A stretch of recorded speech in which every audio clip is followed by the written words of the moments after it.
What's up, everybody? This is the Rabid Hedgehog, and here we are in another video in unprecedented times because of this whole thing going on worldwide. We hope you're safe, we hope that you're well, and we hope that we can continue talking as we have during this time and continue going on about motorcycles and the love of motorcycles. So keeping that going. So I want to start a new series because of this time and the time that we have, and we really can't go out to the dealerships and do the rides and do the things that we've normally done, but we want to talk about the things that are coming up for motorcycles or the big changes in the industry or any of those things in nature. So as you can see, I've got Tank the Tiger here with Law Tigers. He's going to be my silent partner today and going over what Harley-Davidson should do in the future. Now, with recent developments in that Matt Levatich has left the company, they said left, but I'm pretty sure that after several straight years, basically 5 straight years of declining sales of just a bunch of buzzwords and no-goes on nothing, that he was walked out the door and probably security roughed him up a little bit on the way out kind of deal. So it was not probably just walking out. He was supposed to save the company. He was supposed to be that big deal that was going to help turn the company around. He came in just after the release of the Street.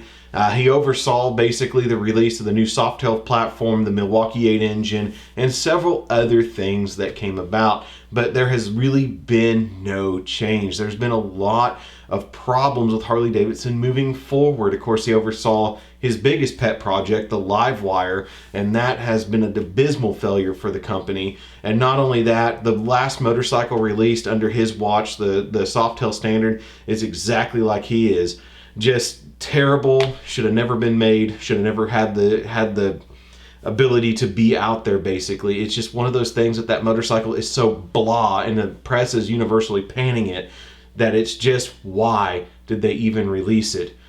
And that's basically, why did they ever bring Matt on? Just the buzzwords or whatever, or however he talked him into it. I never liked the guy being in command of Harley. And that's because he wasn't visionary, he was a reactionary CEO. And it's basically how Harley has been its entire life. You look all the way back into the 1900s, you already had the motorcycles being invented in the 1800s, you had Indian motorcycles starting in 1901, and then Harley reacts and finally is here in 1903.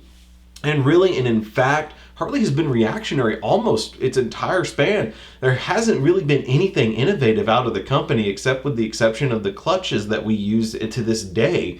That's about the only thing that Harley really did that forwarded motorcycles into where they are now. I mean, overhead valves were reactionary, V-twins with reactionary. It was just reaction after reaction after reaction.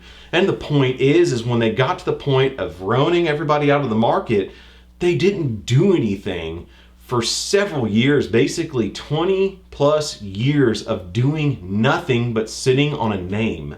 And that, of course, brought in the AMF era. That, of course, brought in the just terrible built motorcycles and the bad reputation that Harley gained. And of course, you go back to the 1980s and 82 when Willie G and his privateers bought the company back out from AMF. Returning to their roots was the biggest thing that was being pushed. And of course, a lot of boomers at that time, their market were only in their 20s and 30s, kind of like where millennials are now. The youngest millennials are in their later 20s and the youngest millennials are in their early 20s and the oldest millennials are in their mid-30s. It's about the same position as when Harley had come back from the dead in 1982, was able to win the tariff, was able to make the motorcycles and do the things without the competition and build their way back up to the iconic company that we know today. But the problem is that with every subsequent decade and generation, there has been a call for the company to move forward. And they really haven't. Throughout the 90s, they leaned hard on that old school motorcycle, that whole idea of being back to the roots of Harley-Davidson, that whole ordeal with just not moving has been that way for such a long time that it's just been expected of them. And it's a sad deal because I support motorcycling and I support our domestic brands. And that's the thing. There's not going to be a British person out there that's not going to be proud of having a Triumph. There's not going to be an Indian person out there who's not going to be proud of a Royal Enfield. There's not going to be a Japanese person out there that's not going to be proud of having a Honda, Suzuki, Kawasaki, or Yamaha. They want their domestic market and brands to thrive. And I do as well. I want to see powerful companies like Harley and Indian going at it for years and years to come and revolutionizing how we move. But the problem is that Harley does not need to keep returning back to its roots. That worked in the 80s because that was another culture and another time. It doesn't work now. And during the 90s, even in the late 90s, Harley was still targeting the baby boomers because they bought Holiday Rambler, for Pete's sake, which is an RV company, because they knew that their people were getting older and going into that department, and they just went with it. And then they ruined Buell because they didn't let him do what he needed to do. And then when they went with the V-Rod project, the V-Rod project was supposed to be the answer to how to get more people on bikes of a younger generation, at the time, Generation X. Harley made that, and then when they released all the products and everything over to the dealership and the training was a man in his upper 40s with a high income is going to buy this motorcycle. So at the time, that would have been another boomer. They always targeted that crowd. Once they got going in the 80s, they came all the way to here, and they haven't done anything different. And of course, with the chassis changes in 2009, and then subsequently in 2014, and the changes to the engines and everything has been to the bigger geezer glides, as we affectionately call them at our age now. And that's because they're still targeting that generation as they get older and older and older until the point that they die. And at that point is when Harley dies, if they don't react. And how did they fail? How did they get to this point? Why didn't the Softail chassis, which is a more modern chassis, get to this point? It's because Harley still isn't modernizing. They're still on past technology. When you look at the new Milwaukee 8 engine, it is a great engine. Don't get me wrong. I like the Milwaukee 8. It runs so much better than the twin cam did. Much more smooth, much more powerful. It brings back, that reliability that we were used to with the old Evo. But the whole thing is that it's not a modern engine still. And that's an issue. I mean, they're touting the fact that, yes, we have 4 valves per cylinder. It's still actuated by push rods. And it's not really actuated in the way that you would expect. It's basically the same push rods that go up, like on twin cams, the same 4, actuating each side and then turning it off of one camshaft. So it's turning the rockers all at the same time. It's not anything advanced. There's no possibility of VVT. There's no possibility of doing anything like that. It's all old technology that's been around since the 30s and no change. And another big thing too that tells you it's not modernized is Harley still has refused, except in some of their smaller bikes, to go to a unit built engine. When you look at a lot of the new modern motorcycles, they have 8 to 12 gaskets or 8 to 12 points of failure inside for leakage, when a Harley-Davidson Milwaukee 8 has something like 63 O-rings and gaskets that can fail. And they still leak. They still have that problem. If you have a 2 to 3 year old Milwaukee 8, you're probably looking at the back of your rocker cover seeing that tattletale of wet oil stained dirt. And that is just unacceptable in the 21st century to us as millennials and to everything. It's not necessarily that we don't like turning wrenches on our bikes. It's not necessarily that it's, something that's annoying. I love turning wrenches and all that. It's just that why introduce that many points of failure when our manufacturing processes have got to the point where most modern engines are using 8 to 12 different gaskets and O-rings, and that's it.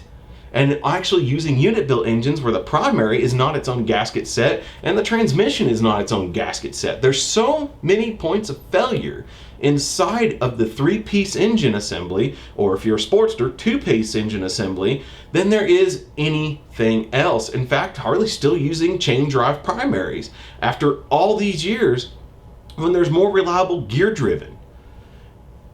They just simply haven't caught up, because all they've ever done is react. And to do so now, to change to that, of course, the Revolution engine and the V-Rod platform was amazing. You know, it was gear driven. Everything was great. It was the most powerful, fastest Harley ever built. And everybody ignored it because it was not a Harley. And that really needs to go away. And that's the biggest thing that Harley needs to do, is shake their old image, shake their roots, and plant new roots.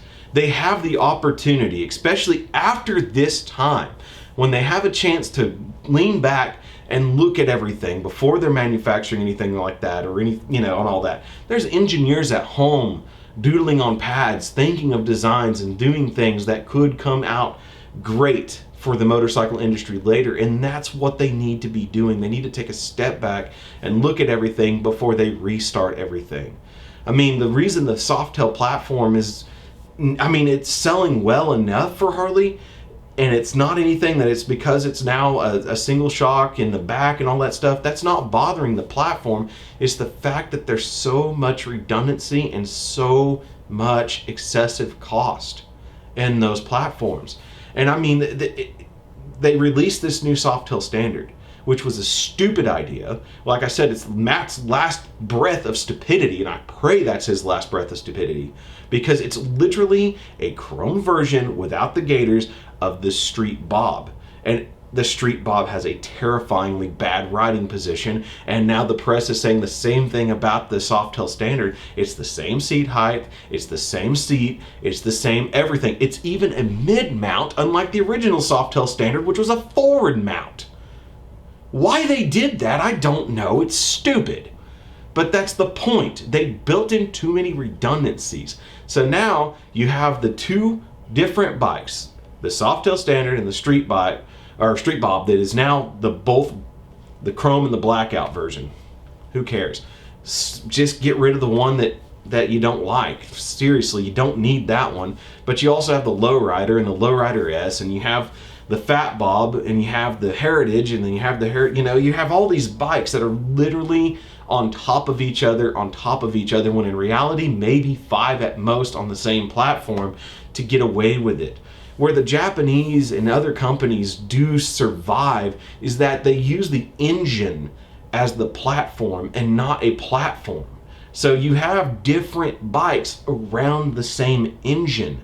So that way, yes, there are different frames, but I mean, the Ninja 650 is not the same as a Versys 650. That's not the same as a Z650. It's all the same engine, but they're all different motorcycles wrapped around that engine and that power plant. And the Vulcan S is even part of that. There's literally a cruiser, a adventure bike, a sport touring bike, and a naked on the same engine.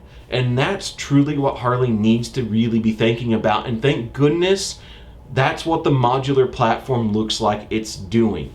We already seen the Bronx on it. We've already seen the Pan America. We've seen renderings for a Cafe Racer that's going to be on it. We've seen some renderings of the custom bike, that's the custom cruiser that's going to be on it. Probably the replacement for the Sportsters. But we finally see Harley using a platform around an engine versus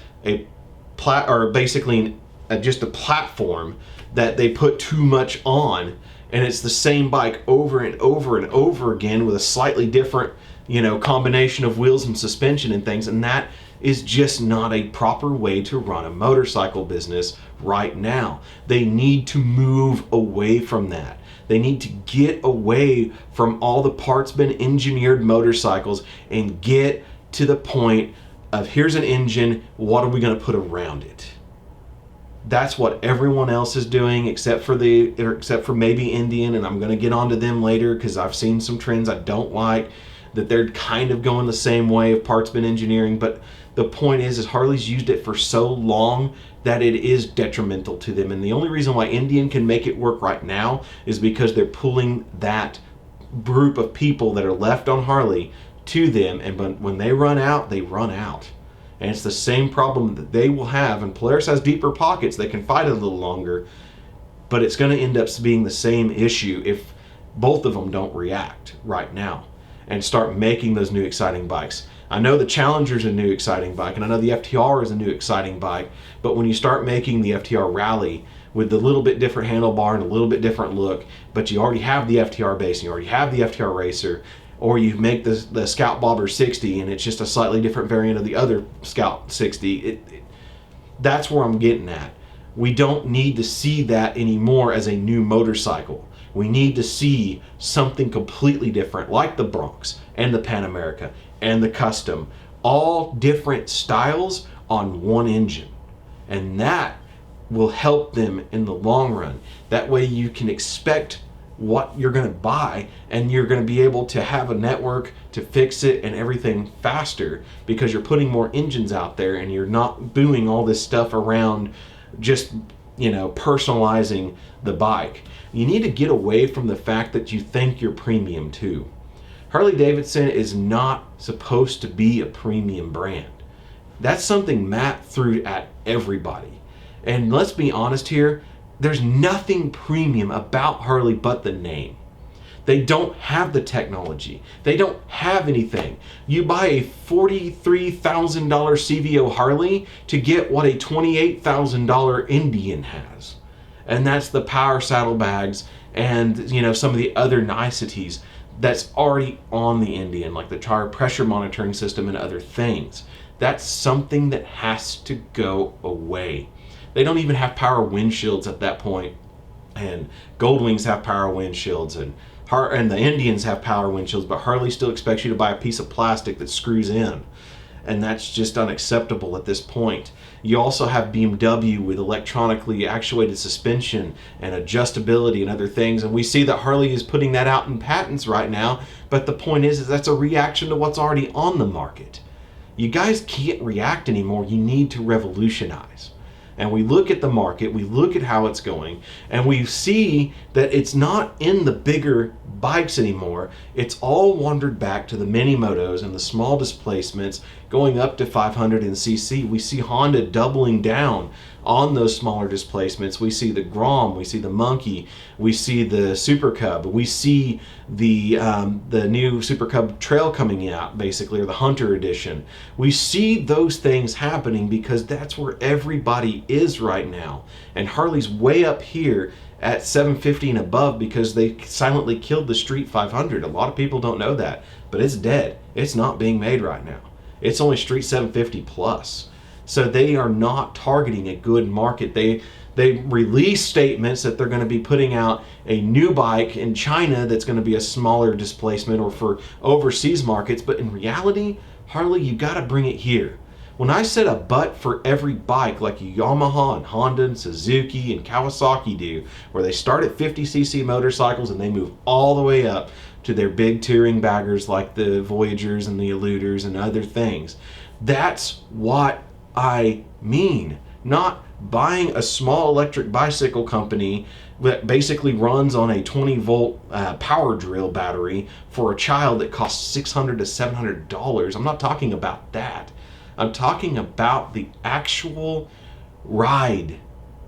Because kids, when they get on those smaller displacement motorcycles and play in the mud, that starts an addiction. And that starts a passion. And it allows them to grow with your company from start to finish, because that's all they've known. And that's what happened with Generation X. That's why you missed Generation X, is because they grew up with Jeremy McGrath on a Yamaha. They didn't grow up with Mr. Fonda on an Easy Rider bike. They grew up watching Extreme and Dirt and watched that fun. And millennials actually want that outdoorsy thing too. I like to go out there and play on the bikes and play on the dirt and do all that as well.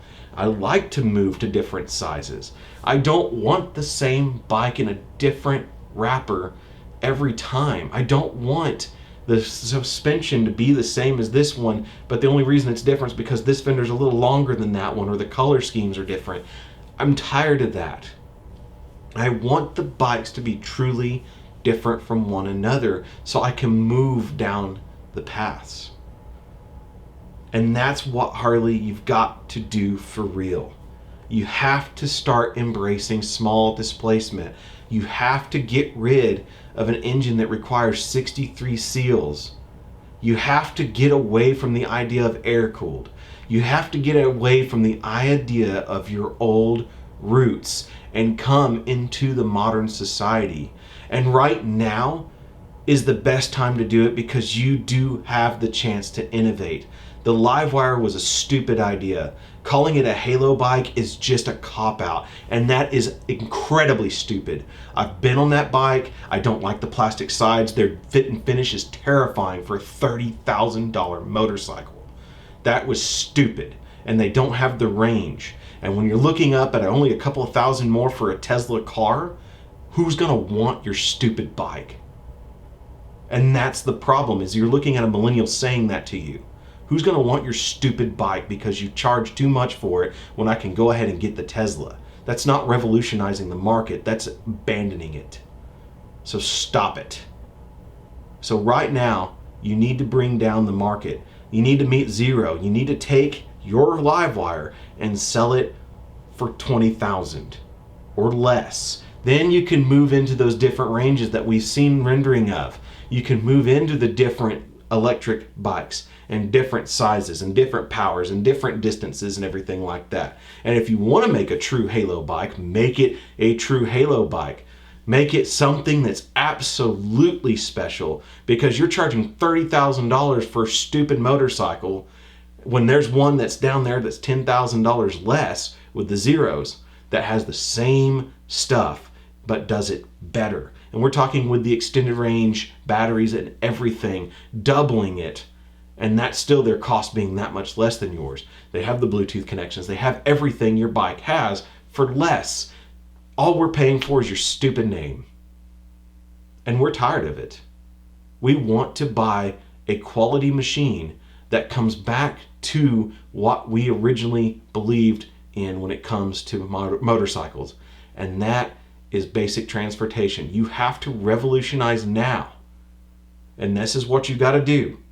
You have to convince the market that motorcycles are not a luxury, but an everyday commute. And if you can revolutionize that by making motorcycles that are revolutionary and usable, use your electric platforms, not to build those weird tubular scooters, but to build an electric scooter with usable storage, with a way to be able to get in there and go to the grocery store and drop it in there and come back and not have to waste a cent on gas or do much maintenance to it or anything like that. People will crave that. And if you charge it at a price of $6,000, you'll probably get some people, because that's less than subcompact car territory. You can get in there now. You can get in there with other types of machines too. You can come up with a electric trike that has a bigger trunk in it that can be used as an everyday machine and do other things if you price it at less than subcompact prices or around subcompact prices. Make it $13,000 to $15,000, $16,000. I bet you there'll be a market for it, because it takes away a lot of space. You don't have to have this big giant driveway or anything like that. Just a nice little place to put your trike. There's a lot of things that you can do now in the urbanized world that you can revolutionize now, but you have to price it at a point that the blue collar can buy. Again, you cannot rely on lawyers and doctors and people of high pay forever to keep your company afloat, because that's not who kept your company afloat during the dark times. It was us. You've ignored us and you've abandoned us for far too long. And that's what's cost you. It's not necessarily about an age group. It's what you looked at. It's where you targeted. And it's not the people that brought you out of the original problems. You priced yourself out of range. You didn't change your motorcycles. You made them the same and the same and the same and the same. You always revert back to what was successful 40 years ago almost. That's not where we are anymore. We've left that. We've gone to mini motos. We've gone to other things. And you've just simply ignored what we've said. So whenever you get your electrics up and running, make sure that they're priced well. Make sure that they have usable storage or something that makes it a daily use, that takes the idea of recreational vehicle and converts it back to everyday transportation. And then build small displacement motorcycles with the same basic idea, taking it from somebody who's getting out of a pickup truck doing 20 miles per gallon, getting on a 250 motorcycle, getting 70 miles per gallon, because that way he saves money on operating costs and everything over his truck, just uses it for work and uses the bike as his transport. You've got to get to the point of using motorcycles as transport and not a luxury. Bring all your line down in cost. You've got to get away from the idea that the Geezer Glide will always provide you income. It will not. It's done for, and it's starting to die even for Indy, and it's starting to die for the entire market right now. It's time to go down market and meet us where we're at, because the small motos, they're selling fine. Everything else is pretty large, not so much. So meet us, get down, listen to us for once, and maybe, just maybe, we'll keep this 115 plus year old company alive a little bit longer. So at any rate, if you guys have any suggestions and anything to talk about Harley-Davidson, let me know in the comments below. Be happy to keep the discussion going. At any rate, this is the Rabid Hedgehog. Y'all stay safe out there, and we'll catch you on the next ride. Hey, what's up everybody? Rabid Hedgehog here, and I want to thank you for watching our videos. If you like what we do, please smash that subscribe button, hit that bell, so that way you can receive notifications when our latest videos are out. We also want to give a shout out to our sponsors.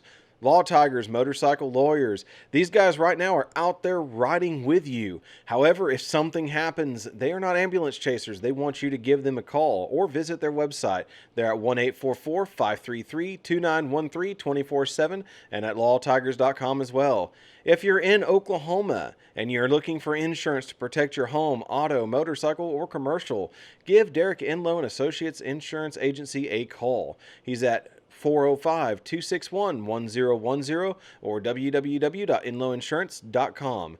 Also, for protecting our engines, we have Doug Crawford with USA Synthetics selling AMSOIL and protecting our engines. He's at www.usasynthetics.com or 405-388-6170. Thank you to our partners for keeping us protected and keeping our motorcycles running strong. At any rate, thanks once again for watching. Have a great day and keep that shiny side up.